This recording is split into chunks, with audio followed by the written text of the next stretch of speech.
Ce journal vous est offert par le FPI, Fonds des promotions de l'industrie, votre partenaire privilégié pour la réussite de vos projets.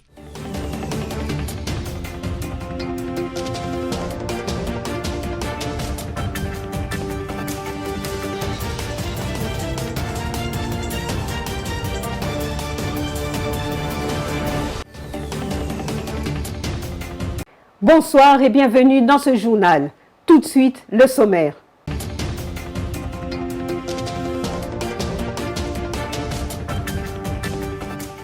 La sortie médiatique de l'ancien premier vice-président de l'Assemblée nationale, Jean-Marc Aboum, continue à faire parler d'elle.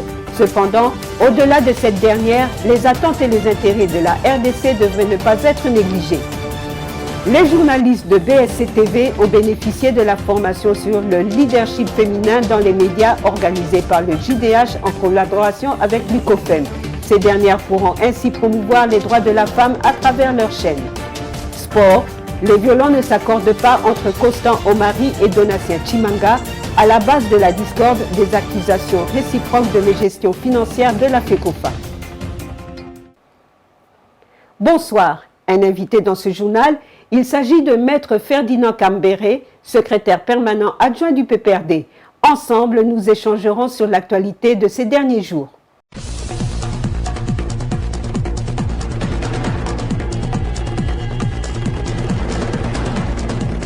Maître Ferdinand Kambere, vous êtes donc secrétaire permanent adjoint du PPRD.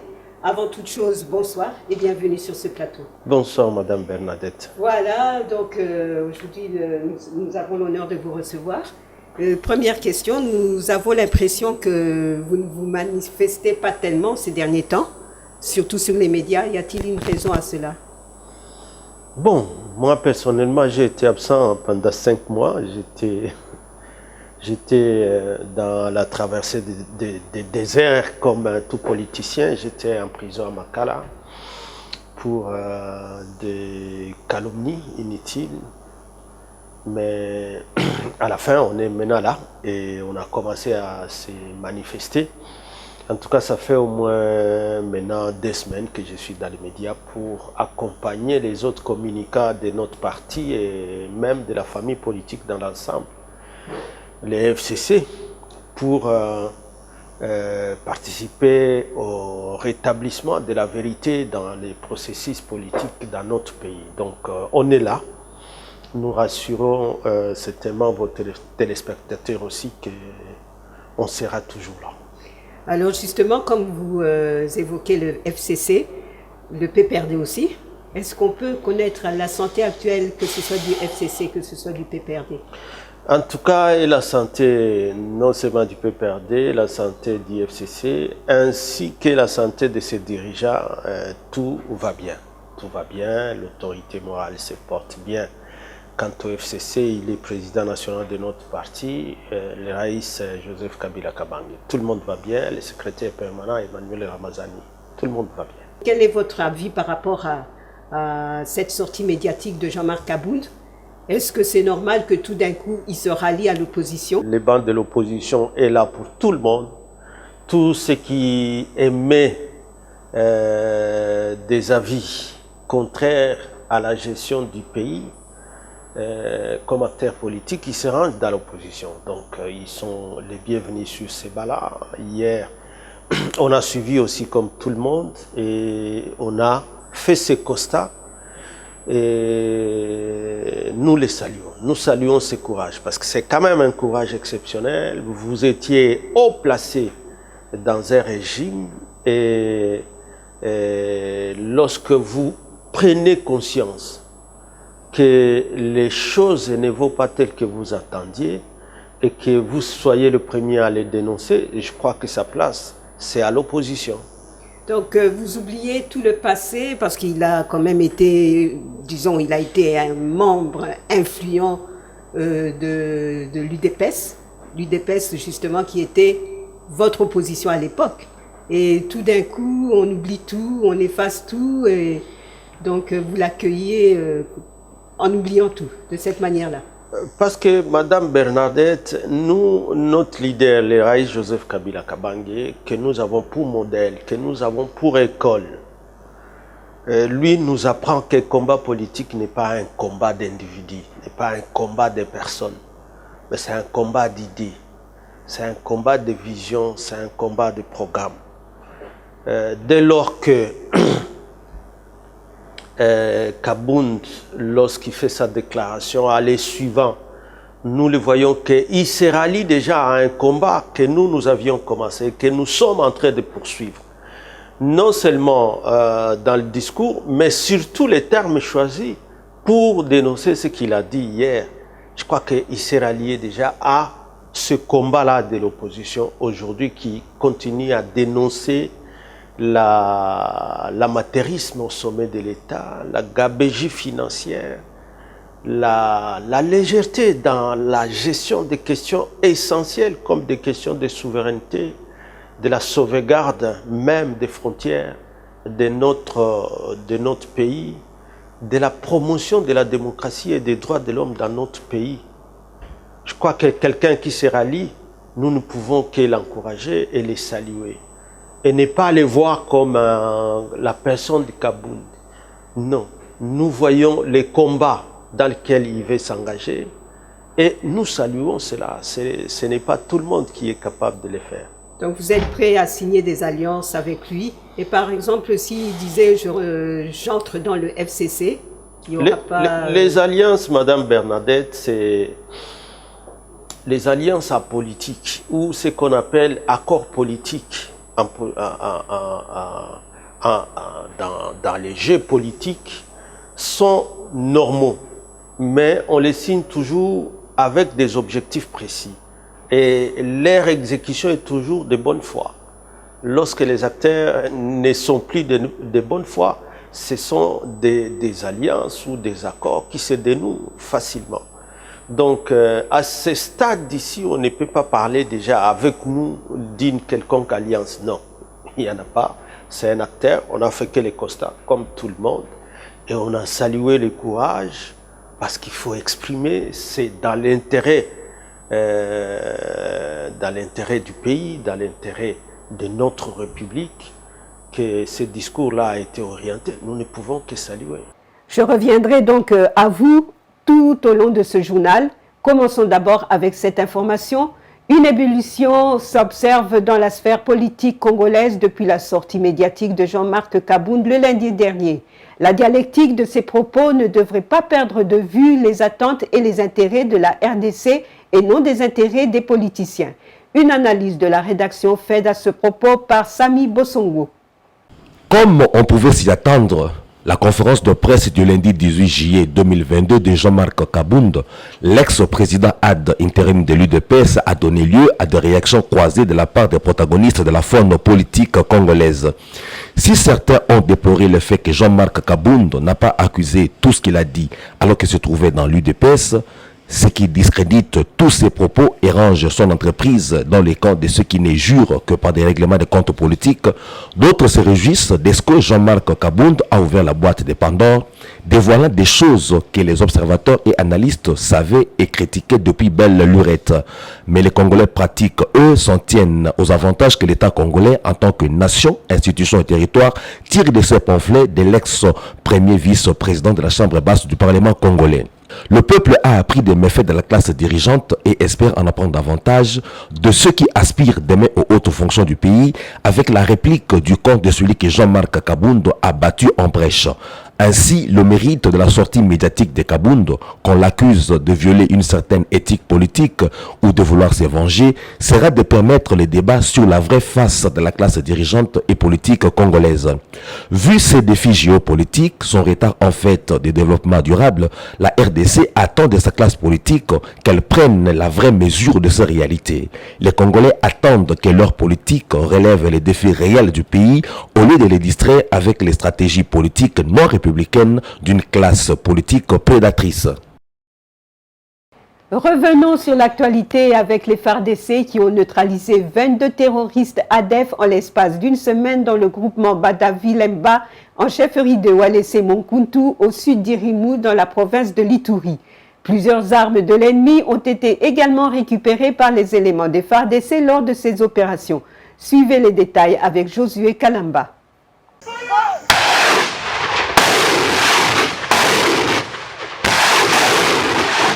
Les forces armées de la République démocratique du Congo maintiennent la pression en profondeur sur les terroristes ADF dans la chefferie de Walese Vonkutu, au site du Roumu. 22 de ces terroristes ont été neutralisés et plusieurs armes récupérées par le FARDC sous le commandement du général Mugisa Moulek à l'espace d'une semaine, soit du 11 au 17 juillet. Dans le groupement Banda Vilemba, a dit le lieutenant Junungongo, porte-parole de l'armée loyaliste à Ituri. À l'issue de ces opérations, les forces armées ont neutralisé 22 éléments terroristes de ZADF, récupéré ou ont saisi 8 armes de type AK-47 et le matériel de guerre, entre autres un Touraya récupéré dans le bastion de ZADF. Au nom du gouverneur militaire et commandant des opérations, nous appelons la population à la vigilance. Nous appelons la population à aiguiser la collaboration avec les forces de défense et de sécurité. Pour mener à bien ces opérations, la population ne doit pas aller au-delà en profondeur où les forces armées mènent les opérations. Nous appelons la population à rester dans le milieu le plus sécurisé. Cela va nous permettre de mener les opérations pour leur intérêt. Pour le moment, la situation est maîtrisée par les forces armées. Nous partons du côté de l'est du pays, de la RDC. On sait tout ce qui s'y passe là-bas. Mais dernièrement, la MONUSCO a, disons, fait un aveu d'impuissance face à la logistique puissante des M23 et des ADF. Selon vous, qu'est-ce que vous pensez un peu de cet aveu de la part d'un grand partenaire que nous avons ici au Congo depuis plus d'une vingtaine d'années? Je crois dans cette déclaration de la MONUSCO, à ce qui nous concerne, et de l'expérience quand le président national de notre parti, le Raïs Joseph Kabila Kabange, dans la gestion de 18 ans. Vous le savez, le Raïs Joseph Kabila Kabange est celui quand même qui a œuvré lorsqu'après l'assassinat de son père, c'est lui la personne désignée pour succéder à la destinée du pays. C'est quand même la personne qui est à l'initiative de la réunification du pays. La déclaration de la MONUSCO, pour nous, ça nous étonne. Ça nous étonne parce que les M23 défaits à 2023, à 2013 plutôt, c'était quand même aussi un mouvement qui était conçu et appuyé par les pays voisins, le Rwanda et le Burundi. Mais lorsque nous le disions en tant que régime, on ne nous croyait pas. On ne nous croyait pas, la même MONUSCO, la même communauté internationale. Mais pour défaire les M23 à l'époque, ils avaient aussi des armes sophistiquées. Alors aujourd'hui, pour nous, nous disons, ça ne peut pas être une justification aujourd'hui de ces pouvoirs ou de ces gouvernements pour ne rien faire face à ce qui est là-bas. Même s'ils ont des armes, nous savons la provenance. S'ils avaient utilisé la même stratégie que les Raïs Joseph Kabila Kabange, sur le plan diplomatique, sur le plan politique, ou au moins à l'interne, ils s'attendent avec tous les politiciens pour qu'il n'y ait pas de division. Sur le plan diplomatique, ils montent au-delà de ce qu'ils sont en train de faire avec les HAC là, et Museveni et Kagame, parce qu'ils en sont auteurs. Peut-être qu'on pouvait trouver des solutions. Voilà, je pense que nous pourrons revenir avec vous dans de prochaines émissions un peu plus élaborées. En attendant, donc merci d'être venu ici ce soir sur ce plateau. Merci Bernadette. Merci, et donc nous vous souhaitons encore un bon retour. Merci d'avoir pensé à nous. Merci pour l'invitation.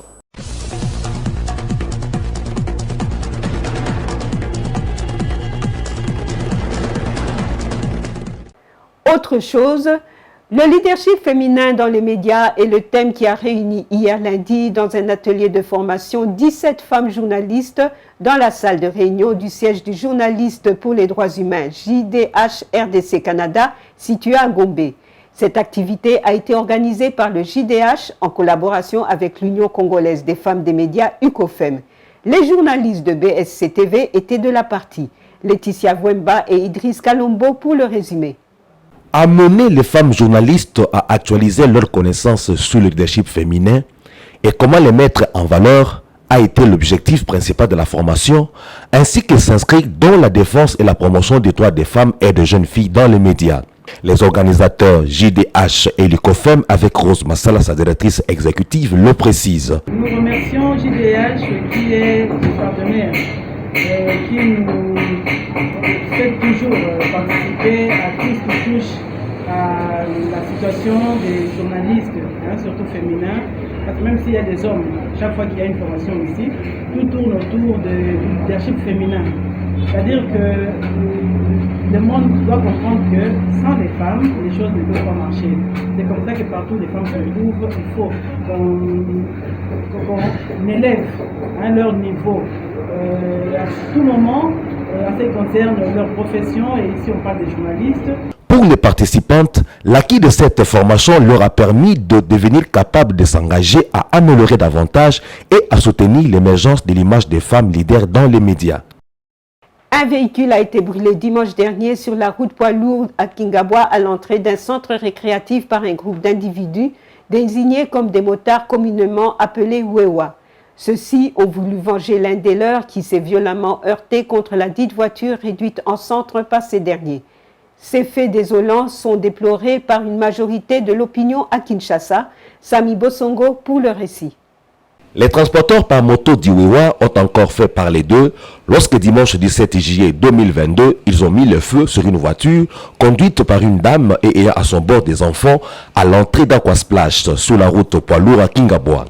La dame, dont la voiture clignotait pourtant alors qu'elle manœuvrait pour entrer dans Aquasplash, a ressenti la secousse derrière son véhicule où un motard transportant une passagère s'est heurté. La dame n'a pas percuté le motard, mais c'est ce dernier qui a heurté par derrière et non par devant la voiture conduite par cette mère de famille. Mais comme à leur tradition, l'instant d'après, les Wewa se sont rués sur la voiture et y ont mis le feu sans autre forme de procès. Notez par ailleurs que cet acte est une énième forfaiture routière que perpètrent les Wewa. Qu'ils aient raison ou pas, mus par une solidarité remarquable et vindicative, les Wewa s'en prennent à quiconque a affaire à l'un d'eux. Mais ils restent inertes lorsque l'un d'eux lèse un usager de la route. Les Wewa contribuent spécialement à arrêter surtout les camionneurs qui fauchent les gens. Malheureusement, quand ils essaient de priver les autres usagers de la route de leur droit de se sentir à l'aise sur les voies publiques, se faufilant entre les véhicules et importunant les piétons sur les trottoirs, ils ne savent pas que ces comportements font d'eux des véritables dangers publics. Aux autorités du pays de s'investir pour éradiquer ce mal. Le torchon brûle entre l'ancien président de la Fédération congolaise de football association Constant Omari Selemani et son ancien premier vice-président et actuel président intérimaire de l'instance fêtière de football congolais Donatien Tshimanga. Pour ce dernier, Constant Omari n'a aucune leçon à donner vu que lui-même a géré la fédération comme sa propre proche, d'après ses dires. Idriss Kalombo pour les détails. Moi je pensais qu'il est parti de la fédération de lui-même, il a démissionné. Il devait se taire. Il devait se taire parce que la gestion de la fédération, c'est lui qui gérait les finances. C'est une réponse sanglante de Donatien Tshimanga, président intérimaire de la Fédération congolaise de football association, à l'endroit de Constant Omari Selemani, ancien président, en réponse aux émois de ce dernier sur l'état pitoyable du football congolais en général et celui de la Fédération congolaise de football association en particulier qu'il a eu à gérer durant 18 ans. Dans une de ses rares sorties médiatiques, Constant Omari parle de l'inactivité de son comité qu'il avait quitté le 16 juin 2021, mais de propos que Donatien Tshimanga, premier vice-président de l'époque et président intérimaire actuel, juge d'inopportun. Si l'on considère, dit-il, avec quelle opacité Constant Omari a géré les finances de la FECOFA. Il prenait la fédération comme sa boutique. L'argent qui arrivait, c'est lui qui gérait cet argent. Je vais vous dire une chose, l'argent de Covid-19, c'était arrivé pendant que le comité exécutif n'était pas au courant. Mais un des sociétaires m'avait téléphoné, que je ne peux pas citer son nom, pour dire pourquoi l'argent est venu autant et vous me donnez 6 000. 6 000, ça veut faire quoi? Parce que le développement du football, commence par la base. Le président a tonné sur moi comme un petit enfant. Il m'a dit, je dois connaître les noms de celui qui t'a dit et tu dois me montrer des preuves. Quand je suis parti, j'ai tiré 36 pages le règlement d'utilisation de cet argent.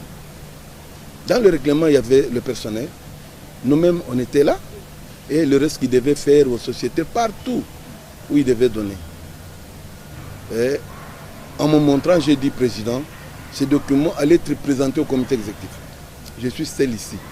Je ne sais rien dire. Tout ça, j'en ai. Ça se trouve dans la réglementation. Où se trouve la part des personnels, où se trouve notre part. Il a dit que vous n'êtes pas concerné dans cet argent. Une année après la fin de sa suspension par la Fédération internationale de football association de toute activité liée au football sur l'affaire dite Lagardère sur le droit télé de la CAF où il était encore vice-président en 2016, Constant Marie refait surface dans une période décisive sur l'avenir du football congolais où des élections pour sa succession se profilent à l'horizon. Les Pharaons d'Égypte soulèvent pour la seconde fois consécutive le trophée de champion d'Afrique de handball. Face aux Cap-Verdiens, les Égyptiens ont désormais leur suprématie avec 37-25, un score record pour une finale. Une 25e édition qui retiendra le sacre du meilleur joueur de la compétition, Idriss Kalombo, pour les commentaires. 37-25, c'est sur ce score que les Pharaons égyptiens d'handball se sont adjugés le sacre de la 25e édition de la Coupe d'Afrique des Nations de la spécialité face aux surprenants Cap-Verdiens qui se sont hissés en finale pour leur deuxième participation dans une Coupe d'Afrique. Dans l'enceinte du Hassan Mustafa Sports Hall, acquis à leur cause, les Pharaons, 4e du dernier Jeux Olympiques, n'ont pas tremblé pour leur deuxième finale de suite. 24-12 à la pause en faveur des Égyptiens. À la reprise, les Cap-Verdiens ont sombré, permettant même à l'Égypte d'établir un nouveau record de buts dans une finale du championnat d'Afrique d'handball, soit 37 buts marqués contre 25. Un sacre historique mais qualificatif aussi pour le prochain mondial en Pologne, où ils seront accompagnés de 4 premiers classés, dont le Cap-Vert 2e, suivi des habitués du podium, le Maroc, la Tunisie ainsi que l'Algérie qui termine 5e. Une bonne note tout de même pour la RDC. Malgré sa 7e place, le titre de meilleur joueur revient au Congolais Aurélien Chitombi. Lisons les journaux à présent avec Josué Kalamba.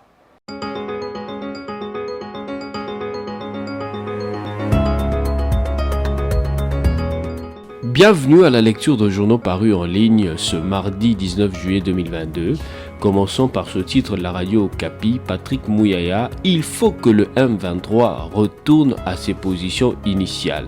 La position du gouvernement congolais ne changera pas dans les négociations pour rétablir la sécurité et la paix dans l'est de la RDC. Il faut que le M23 quitte d'abord Bunagana avant de poursuivre les dites négociations, a rappelé le ministre de la Communication et Médias et porte-parole du gouvernement Patrick Mouyaya. Il s'est ainsi exprimé lundi 18 juillet au cours d'une conférence de presse conjointement animée avec son collègue du commerce extérieur Jean-Lucien Boussa. De son côté, l'agence congolaise de presse nous fait savoir le rajeunissement de l'administration publique se fera sur base d'un recrutement qualitatif selon le VPM Liaou.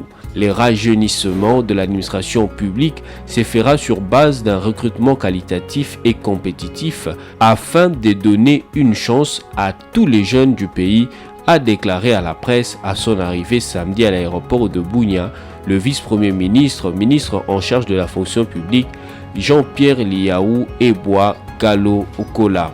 Le vice-premier ministre Jean-Pierre Liaou, qui justifiait sa mission dans la ville de Bunia, a fait savoir qu'il est venu se mettre à l'écoute des fonctionnaires de l'État afin de recueillir leurs avis sur les 3 principaux axes de la réforme de son secteur, à savoir la maîtrise des effectifs et la relance d'une retraite digne, outre les rajeunissements de l'administration publique. Terminons cette ronde avec ce titre de Forum des As. La décision attendue de la Cour de cassation sera sans surprise. Le dossier de l'ancien Premier ministre Augustin Matata et consorts présentement à la Cour de cassation et un procès de la honte selon certains observateurs. La seule décision attendue le jeudi 21 juillet de ce feuilleton sera sans surprise, la Cour va se déclarer incompétente pour juger un Premier ministre honoraire et sénateur avec immunité. Les arguments évoqués par le professeur et maître de droit pénal congolais Nyabirungu Mwene Songa, avocat de Matata, ont démontré les raisons pour lesquelles l'homme à la cravate rouge est rentré des États-Unis où il était allé pour comparaître devant la justice. Le professeur Nyabirungu a enfin des termes clairs expliqué comment la Cour de cassation est incompétente pour juger un ancien Premier ministre. Maître Nyabirungu a démontré que selon la Constitution, la Cour de cassation est compétente pour ne juger que les membres du gouvernement excepté le Premier ministre. Bien plus, la loi organisant le fonctionnement de la Cour de cassation le confirme noir sur blanc. C'est sur cette note que s'achève cette revue de presse. Merci à vous de l'avoir suivi.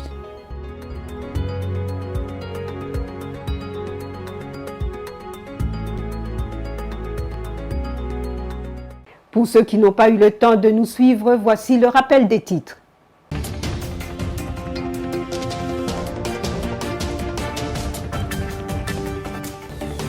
La sortie médiatique de l'ancien premier vice-président de l'Assemblée nationale, Jean-Marc Kaboum, continue à faire parler d'elle. Cependant, au-delà de cette dernière, les attentes et les intérêts de la RDC devraient ne pas être négligés. Les journalistes de BSC TV ont bénéficié de la formation sur le leadership féminin dans les médias organisée par le JDH en collaboration avec l'UCOFEM. Ces dernières pourront ainsi promouvoir les droits de la femme à travers leur chaîne. Sport. Les violons ne s'accordent pas entre Constant Omari et Donatien Chimanga, à la base de la discorde des accusations réciproques de mégestion financière de la FECOFA. Ce journal est terminé. Restez fidèles à BSC TV. Bonsoir.